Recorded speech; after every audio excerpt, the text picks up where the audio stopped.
All right, so we're going to go back to rectilinear motion. So that is essentially motion inspired by gravity.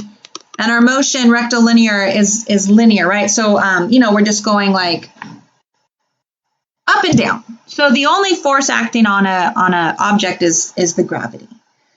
Okay, so we're talking about free fall due to our gravity. So when we are relatively close to the Earth, you know, and, you know, think about how large the Earth is. So, you know, if we're relatively close to the Earth, like 120 feet off the ground, something like that, the acceleration for gravity is constant. And the acceleration due to gravity is we're going downward, right? Gravity pulls down, so it's a negative sign. It's negative 32 feet per second squared. Or a lot of times in physics, we switch up the units to meters. So it's negative 9.8 meters per second squared. So in these examples where we use free fall just due to gravity or rectilinear motion, this is our acceleration. And again, it's constant. All right, so with that in mind, we're going to go to number 69. And we have that a stone was dropped off a cliff and hit the ground with a speed of 120 feet per second. What is the height of the cliff?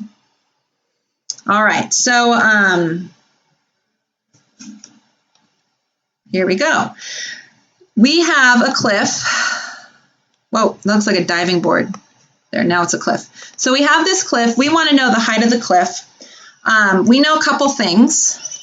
They drop the ball, so we know the acceleration's constant. That we have that rectilinear motion, and the acceleration's due to gravity, and it's constant. It's negative 32 feet per second squared or negative 9.8 meters per second squared, depending on the units in the problem.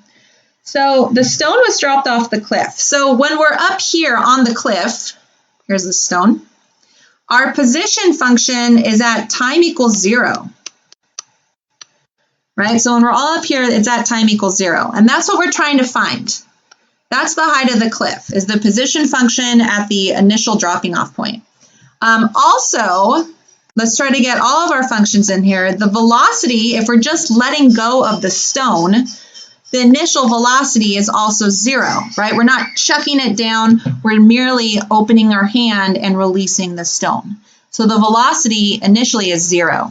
And then the stone goes all the way down, and we know that it hits the ground. We don't know when it hits the ground, so we'll call that moment just T naught. We have to find T naught. That's going to be important. But at that time period, the position is now 0, and we are also given another piece of information. At that same moment, when the stone hits the ground, it hits at 120 feet per second. All right, and then the other thing about velocity, remember it's a direction. So it'll be negative 120 feet per second. Okay, so that's when it hits the ground. And so with all this information, and again, we know that A of t, let's see, feet per second, so we're going to use negative 32 feet per second squared to just match up our units. That acceleration is constant during this whole picture. And we want to find this. We want to find the height of the cliff. All right, well, let's work up from the bottom. We know what the acceleration is, right? It's A of t. So then that means our velocity, we're going to do the antiderivative because the velocity, the derivative of the velocity is the acceleration. So we have a constant, just negative 32. So the velocity will be negative 32t because the derivative of negative 32t gets us back to negative 32. All right, but what am I missing? The plus c. All right, so what piece of information can we use to get that c? And we're going to use this fact right here. V of 0 is equal to 0. So let's plug in the 0.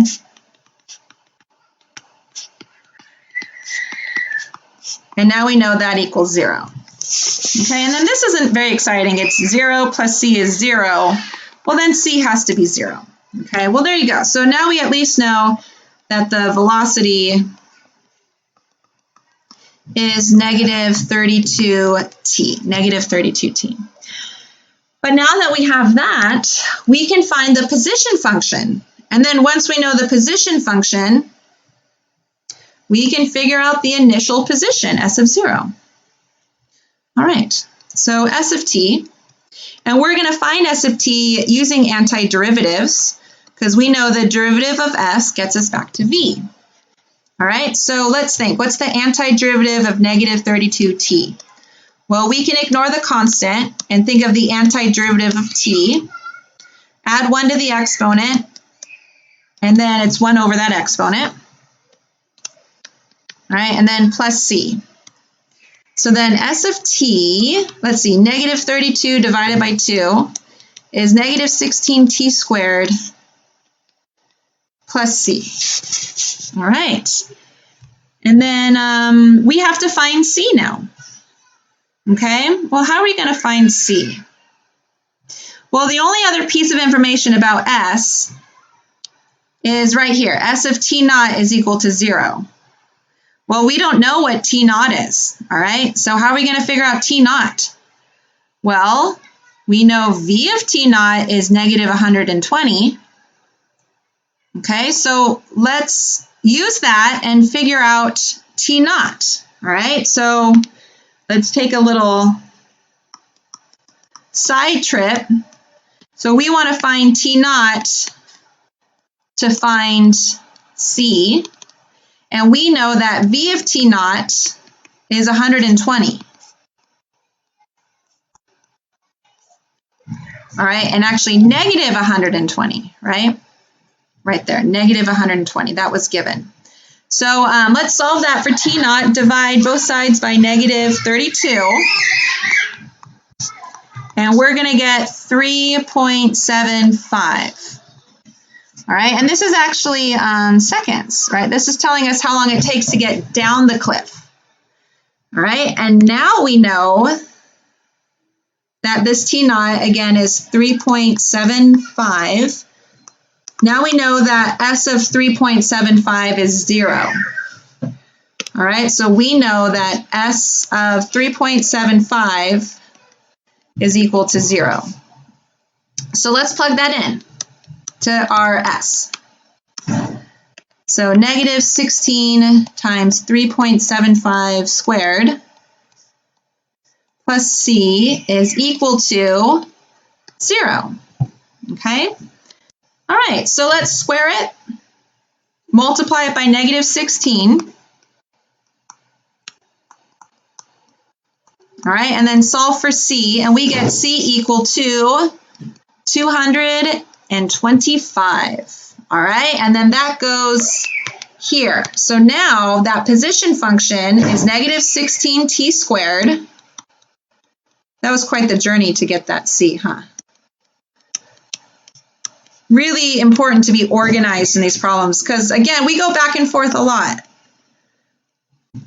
All right, so we got our position function.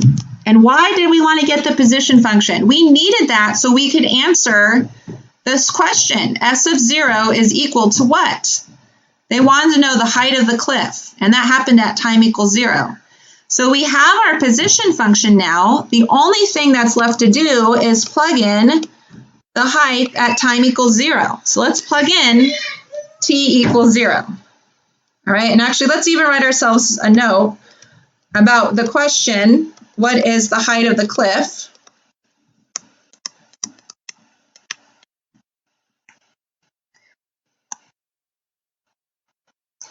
And again, that was s of 0. Let's see, we can plug in the 0 plus 225. So there you go, the height of the cliff. What are the units? Units are important. I look for units on exams and such. It's 225 feet. All right. So there you go. That was a nice example of that rectilinear motion where we can construct our problem backwards. And we're going to do something similar, but the acceleration isn't going to be due to gravity. So we'll see what other kind of problems we can look at. Let's look at number 74. We have that a car is traveling at 50 miles per hour when the brakes are fully applied, producing a constant deceleration of 22 feet per second squared. What is the distance traveled before the car comes to a stop? All right, so I think it's handy to draw a picture. So let's draw a picture here. Here's our car, and it's speeding, and it's going really fast. And let's say at this point we applied the brakes. Okay, so this is where the story started. So we're going to start the story here. So I'm going to call this position 0. The velocity initially was given to us as 50 miles per hour. So I'm going to write out the units because I think they mess with our units in this problem. And then they said the acceleration was constant for the whole scenario, and it was a deceleration of 22 feet per second squared. So deceleration, it means it has to be negative 22 feet per second squared. All right, and look at our units don't match, so we'll have to take care of that. All right, so then here we go. This is where we're starting our story. The car is braking, and eventually it comes to a full stop because that's what good brakes do. All right. So S of, do we know how long it took? No, so we'll call it T naught. So T naught seconds have passed. The position is what we're trying to find, right? We wanted to know the distance it traveled. What is the distance traveled before the car comes to stop? Well, it's going to go from positions, the initial position to the final position. So that's what we're trying to find. The velocity, if we're stopped, is 0, and the acceleration is constant during this whole thing, negative 22 feet per second squared. So this is our scenario, and we're going to work with it, and we're going to find the distance the car traveled. Okay, so first things first, let's get our units to match. I'm going to convert 50 miles per hour to how many feet per second? So 50 miles per hour. Okay, so, and we have to go all the way down to seconds. So I know 1 hour. So if this is in the bottom, our unit conversion has to go on the top. So there's 60 minutes in an hour, but we're not there because we need seconds. So I'm going to convert minutes to seconds, and I want to cancel my minutes. So if it's in the denominator, I want the other minutes to be in the numerator. All right, now they can cancel. 60 seconds.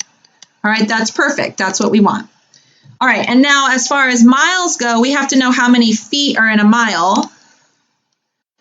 All right, and then let's see, miles in the top, so I'm going to put miles down below, again, so the miles can cancel. And there's 5,280 feet. All right, and then that's what we want. So look at our hours cancel, our minutes cancel. We're left with feet, and we're left with seconds in the bottom. All right, so in our calculator, we're going to do 50 times 5,280. In parentheses, divided by 60 times 60, 3,600. And then that's going to give us feet per second. Okay, so we're not going to think of this as 50 miles per hour. We're going to think of it as 200, I'm not going to round, so 220 divided by 3, that's how that reduces feet per second. All right, so good. And again, I did that so the units match. And now we're ready to continue on with our program. So again, we want to find this, and it's going to be a similar method. We're going to use the antiderivative. We're going to start at acceleration, find the velocity, find the position function, all right? and then figure out how long it takes to stop so we can finally plug that into the position function. All right, so there's a lot of steps to this problem. All right, but we're going to start with a sub t. I'm just going to get rid of the unit, so I'm going to write just negative 22.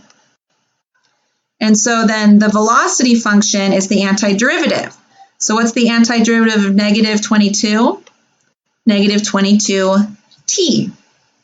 And then we do plus c. All right, and we know that at time equals 0, the velocity is 220 divided by 3. So we'll plug that in. When we plug in 0, we're going to get 0 plus c is equal to 220 divided by 3. So that's what your c is, okay? All right, so then your velocity function is equal to negative 22t plus 220 divided by 3. All right, so let's keep going. For our position function, we're going to take the antiderivative to get back up to the position. All right, and so we can start off like this. The antiderivative of t is 1/2 t squared. The antiderivative of a constant is that constant times t, okay? And then, of course, plus c. So we're looking at negative 11 t squared plus 220 over 3 t plus c. All right, and then we also know the initial position, s of 0 equals 0. So that's nice. So if we were to plug in s of 0, if we're plugging t equals 0, let's see, we're going to get 0 plus c equals 0. So in that case, c is 0. So s of t is this. All right, plus 0, so we don't have to write it. All right, so now we have to figure out when the car comes to a stop. And to do that, we're going to use this fact, that v of t naught, when the car comes to a stop, the velocity is 0. That's going to tell us t naught. So then we can take that t naught and plug it into the position function and answer the question. How much distance did the car travel, right? That's this part, going from 0 to t naught. Okay, so now it's time to find t naught to plug into s, all right? And what we know is that v of t naught is equal to 0 when the car comes to a stop. So the velocity is 0. All right, so then v of t naught, plug it into that velocity function. Remember where it was? Right here. So negative 22 t naught plus 220 over 3 equals 0. All right, so we're going to solve for t naught. So subtract 220, divide by negative 22.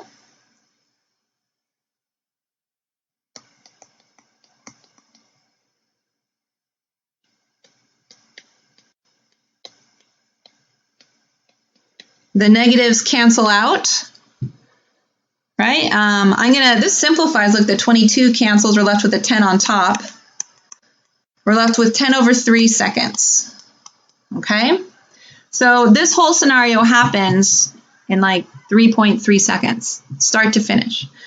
Okay, so now we can find s of t naught, the distance the car traveled during this whole scenario. So again, this is the distance the car traveled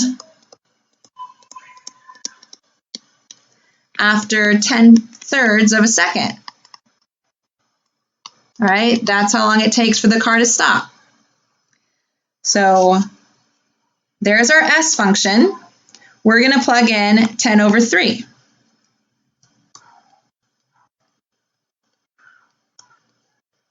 So negative 11 t squared plus 220 t is equal to what? And we can plug that into our calculator. If you reduce the fraction, it ends up being 1100 over 9. But that's approximately 122. Okay, and again, units are important. What are the units in this case? Well, we were given both at first, miles and feet, but remember, we chose to stick with feet. So the car traveled about 122 feet.